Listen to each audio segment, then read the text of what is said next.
Ndokuchingamdzai zvakare vana vaMwari kuchirongwa chedu chamazuva ose kunhai Pastor. Toda kutenda nevari kuramba vachitumira mibvunzo ndimunoita kuchirongwa chirembe chirendera mberi. Tochingamdzawo zvakare vatanga kusvika muzuva ranhasi.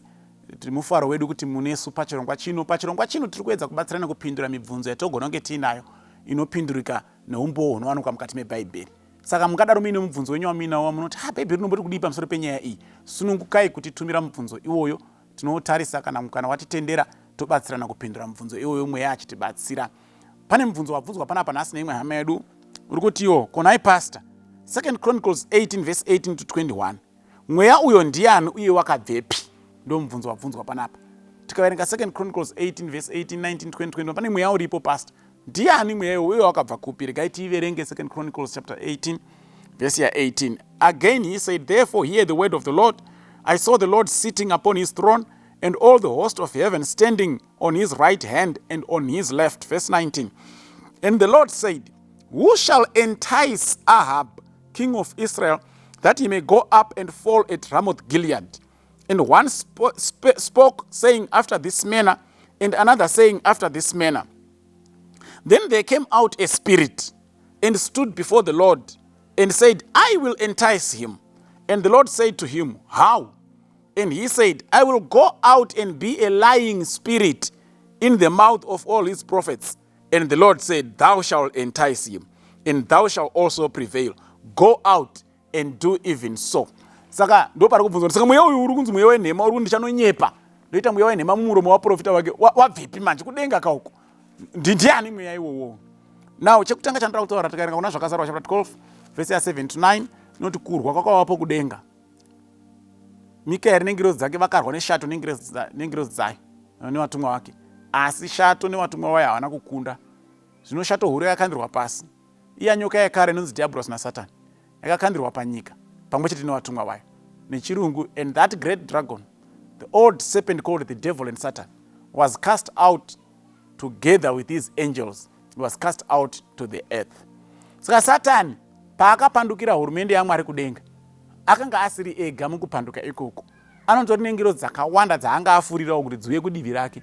Saka zviri kunzi vakazodzingwa kudenga. They were cast out of heaven.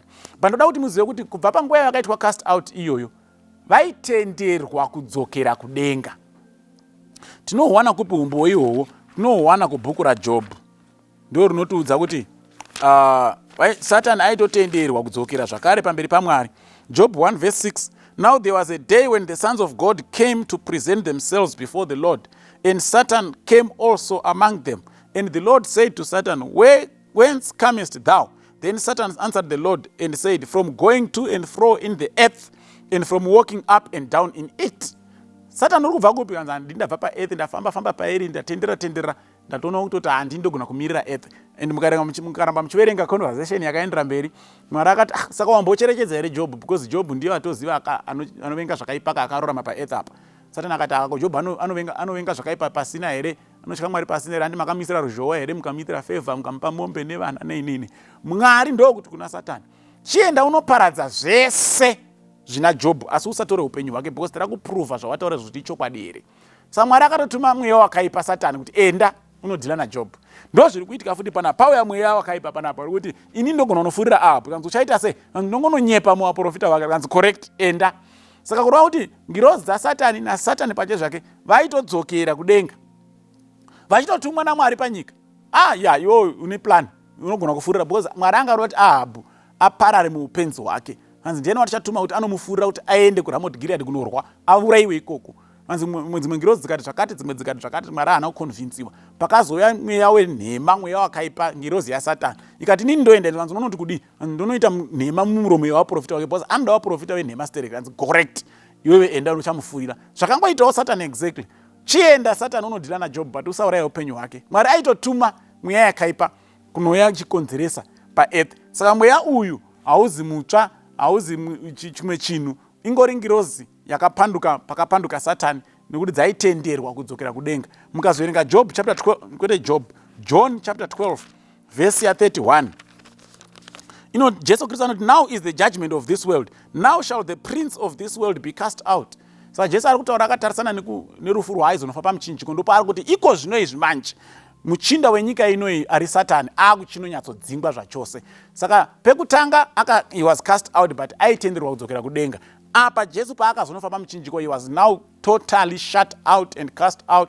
He was no longer allowed to go back to heaven. Saka nhasi unoyi Satani nemangirozi dzake nemadhimoni havatenderwi kudzoka kudenga, but before the cross they were allowed to go back to heaven. Saka mweya wakati ndichanonyepa mumuromo wavaprofita vaAhabhu yaiva ngirozi yaSatani yakapanduka, tinoti mweya yakaipa kana kuti madhimoni, ndiyo yakatenderwa kudzoka ichinofurira Ahabhu. Ndodaira tabatsirikana, Mwari atikomborere. Amen.